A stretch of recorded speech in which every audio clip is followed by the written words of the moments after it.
Hello students, आज steel structure की class में आपका स्वागत है। स्टील स्ट्रक्चर की क्लास में आज हम लोग पढ़ेंगे कंप्रेशन मेंबर। कंप्रेशन मेंबर की डेफिनेशन से देख लेते हैं पहले। A compression member is a structural member which is straight and subjected to two equal and opposite forces applied at inch. मतलब कंप्रेशन मेंबर आपका क्या होता है, स्ट्रक्चरल वर्टिकल मेंबर होता है। वर्टिकल मेंबर होता है जिसके दोनों एंड्स पर क्या होते हैं, फोर्स अप्लाइड होते हैं।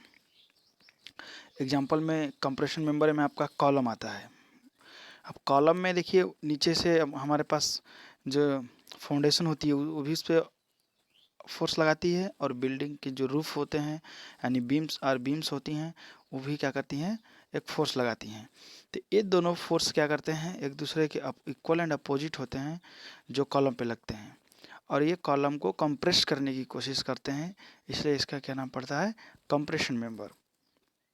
जैसे यहाँ पे column is a vertical compression member supporting floors और गर्डर इन अ बिल्डिंग, यानी फ्लोर और गर्डर या गर्डर को क्या करते हैं, सपोर्ट करते हैं कॉलम। ठीक है।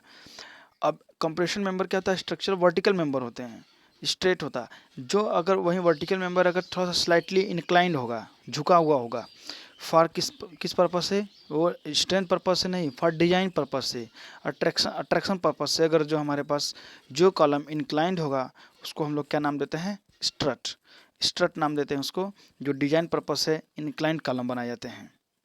तो कंप्रेशन मेंबर का एग्जांपल क्या है, कॉलम है। वो कॉलम आपका सर्कुलर कॉलम भी हो सकता है और रेक्टेंगुलर कॉलम भी हो सकता है या स्क्वायर कॉलम। देखिए हमने यहाँ पर डायग्राम बनाया है। जैसे ऊपर से बीम का आपका लोड आएगा, नीचे से आपका इसके रिएक्टिव में फाउंडेशन अपोजिट फोर्स लगाएगा। इन्हीं दो इक्वल फोर्स आपके लगते हैं कॉलम पर, जिसे क्या बोलते हैं, कॉलम को इसीलिए कंप्रेशन मेंबर बोलते हैं, क्योंकि ये कॉलम को कंप्रेस करने की कोशिश करते हैं। अब देखिए स्लेंडरनेस रेशियो आता है। स्लेंडरनेस रेशियो का हमारे पास यहाँ पर मेन रोल क्या है, इससे हम ये डिफाइन करते हैं कि लॉन्ग कॉलम है या शॉर्ट कॉलम है। लॉन्ग कॉलम और शॉर्ट कॉलम के लिए स्लेंडरनेस रेशियो डिफाइन किया जाता है। स्लेंडरनेस रेशियो का डेफिनेशन देखते हैं। The slenderness ratio of a member is the ratio of the effective length to the appropriate radius of gyration. मतलब effective length to radius of gyration. ठीक है, ये जो होगा इनका रेशियो, उन्हें क्या बोलते हैं हम लोग, स्लेंडरनेस रेशियो बोलते हैं। ठीक है, स्लेंडरनेस रेशियो। अब स्लेंडरनेस रेशियो पे ही क्या करते हैं, लॉन्ग कॉलम और शॉर्ट कॉलम को डिफाइन किया जाता है।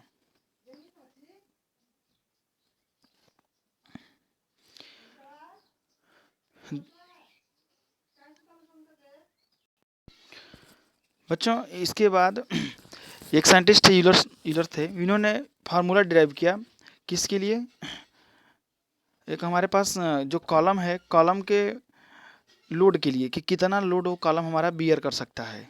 किस लोड पर क्या हो सकता है कि उसके बाद के लोड पर हमारा कॉलम फेल होगा। ठीक है, किस लोड के बाद हमारा कॉलम क्या हो जाएगा, फेल हो जाएगा। इसके लिए यूलर साहब ने फार्मूला डिफाइन किया। ठीक है, जैसे कि हमारे पास एक कॉलम है, अगर वो 20 किलो न्यूटन का लोड बियर कर रहा है, और 20 किलो न्यूटन के लोड के बाद अगर उसमें डिफ्लेक्शन आने लगते हैं, वो क्रैकिंग होने शुरू होता है, तो उस 20 किलो न्यूटन के लोड को क्या बोलते हैं हम लोग, क्रिटिकल लोड। उस क्रिटिकल लोड के बाद अगर हम थोड़ा सा भी लोड बढ़ाएंगे तो हमारा कॉलम क्या हो जाएगा, फेल होने के कगार पे आ जाएगा। ठीक है, तो वही क्रिटिकल लोड निकालने के लिए हमारे यूलर साहब थे, जिन्होंने एक फार्मूला निकाला। The Euler scientist derive the formula for theoretical and experimental investigation of column. Column को थियोरेटिकल यानी आपका जनरल बेस में, और एक मतलब थियोरेटिकल मतलब आपका फार्मूला बेस पे, और एक्सपेरिमेंटल का मतलब आपका जो साइड पे वर्क होता है। उन सब के दोनों के लिए इन्वेस्टिगेशन अब कॉलम का हुआ है इनके फार्मूला से। इन्होंने पहले स्टेटमेंट क्या दिया, a perfectly state column subjected to an axially load will fail by yielding. अगर एक परफेक्टली स्टेट कॉलम है, एकदम परफेक्ट स्टेट कॉलम है, और उस पर वो एक्सियली लोडेड है, यानी सेंटर पे उससे लोड लगा हुआ है, सेंट्रिक नहीं एक्सियल लोड लगा हुआ है, तो वो फेल कब होगा, बाय यील्डिंग। यानी यील्डिंग का मतलब अधिक लोड लगने पर, यानी क्रिटिकल लोड से जब अधिक लोड होगा तभी वो फेल होगा, अदरवाइज वो फेल होने का चांस बहुत कम होता है इस पे, ठीक है। तो यहाँ पे if the column has some initial deviation, if the column has some initial deviation or slight lateral deformation is imposed on it, the column will deform laterally। यानी आपके कॉलम पे अगर कोई कॉलम जो है थोड़ा सा डेविएट हो रहा है, यानी डिफ्लेक्ट हो रहा है, थोड़ा सा झुक रहा है, किसकी वजह से? Lateral deform, slight lateral deformation is, तो उसमें भी क्या होता है, अगर थोड़ा सा या फिर थोड़ा सा उसको लेटरल डिफॉर्म किया जा रहा है, तो उस कॉलम में भी क्या होगा, कॉलम भी डिफॉर्म हो जाएगा लेटरली। लेटरली का मतलब सीधा अगर खड़ा है, अगर उस पर क्या क्या एक लोड लगाया गया डेविएट करने के लिए, या उसको धक्का दे करके झुकाया गया, ज़्यादा लोड लगाया गया, तो वो कॉलम भी क्या होगा, लेटरल डायरेक्शन में यानी वर्टिकल से ही स्लाइड हो जाएगा, वर्टिकल से ही झुकाव हो जाएगा उसका। तो उन्होंने for axial load below the critical load this lateral deformation is recoverable. Recoverable का मतलब है क्रिटिकल लोड तक, अगर हमारे पास क्रिटिकल लोड तक अगर कोई एक्सियल लोड लगता है या उससे नीचे लोड एक्सियल लोड लगता है, तो जो डिफॉर्मेशन होगा हमारे कॉलम में उसको रिकवर किया जा सकता है। क्रिटिकल लोड यानी जो मैक्सिमम लोड है, अगर उससे कि नीचे का लोड है, वो भी कौन सा load? Axial load, not eccentric load, concentric load. तो हमें क्या करते हैं, अपने कॉलम को उस लेटरल डिफॉर्मेशन से रिकवर कर सकते हैं, यानी पुनः वापस कर सकते हैं, उसका मरम्मत कर सकते हैं। लेकिन अगर क्रिटिकल लोड से अधिक का एक्सियल लोड है तो रिकवरेबल नहीं होगा। तो इसी के लिए उन्होंने फार्मूला दिया है। तो उन्होंने कुछ एजम्पशन लिया। देखिए एजम्पशंस क्या थे ईलोर साहब के?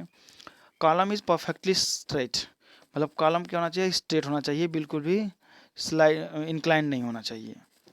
नेक्स्ट है load on column is axial, column पे जो भी लोड आना चाहिए एक्सियल लोड आना चाहिए, एक्सेंट्रिक लोड नहीं आना चाहिए। थर्ड क्या है?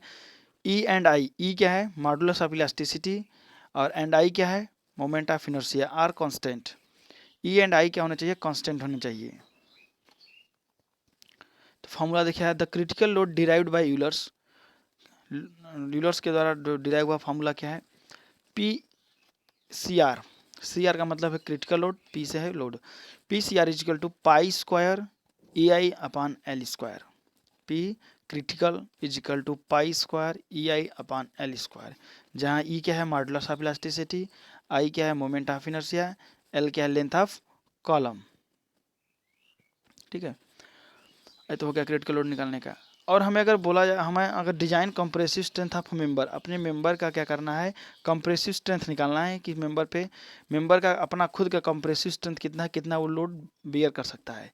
तो पी डिजाइन क्या है? पी डी इजिकल टू क्या है? A E into F C D, A E equal to P D equal to A E into F C D, जहाँ ए ई क्या है? इफेक्टिव सेक्शनल एरिया, और F C D क्या है? Design stress in compression.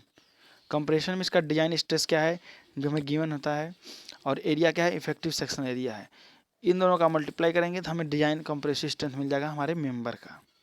ठीक है, और design stress in compression ये किस पे डिपेंड करता है? मटेरियल पे डिपेंड करता है, किस मटेरियल से और किस ग्रेड के मटेरियल के से हमारा कंप्रेसिव मेंबर यानी कॉलम बना हुआ है, और वो कितना एरिया, उसका सेक्शनल एरिया कितना है, उन दोनों का मल्टीप्लाई करेंगे तो हमारा कितना लोड सह सकता है हमारा कॉलम, वो निकल जाएगा डिजाइन कंप्रेशन। तो हमारे पास इन्हीं पर क्या है क्वेश्चंस, इन्हीं दोनों क्वेश्चंस पे न्यूमेरिकल हैं। ठीक, और आपको डायरेक्ट फार्मूला बेस्ड क्वेश्चन मिलेंगे, आपकी बुक के में क्वेश्चंस होंगे, उनको क्या करिए आप लगाइए। बाकी इसका नेक्स्ट कंप्रेशन मेंबर का ही टॉपिक अगले वीडियो में हम सेंड करते हैं। धन्यवाद बच्चों, मन लगा के पढ़िए और लॉकडाउन का पालन करिए, बिल्कुल घर में बने रहिए, और अपने घर वालों को भी सुरक्षित रखिए, खुद सुरक्षित रहिए। धन्यवाद।